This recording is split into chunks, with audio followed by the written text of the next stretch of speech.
এটা তো জনতা ব্যাংক হ্যাঁ তো সুপারি ব্যাংক কোন জায়গায় এই ভাই ভাই কাকা কাকা আমার ভাই কাকা টাকা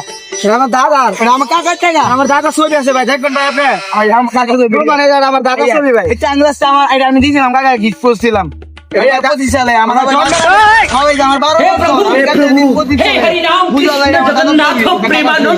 কাকা ছবি বেড়া আমার দাদা ছবি ভাই রে আরে আমার কাকা ছবি বেড়া এটা ছবি নিয়ে 25 সালে ছবি দিয়েছিলাম হ্যাঁ ছোট ভাই দেখে যাও তো ভাই ভাই রে তো পুরো আমি কাম কিসে ভাই দাদা এটা আমার কাকার ছবি আর বলে দাদার ছবি অন্য কিছু আমি চাংলাসটা বলে দিয়েছি এটা আমার ছবি আমার ছবি আপনি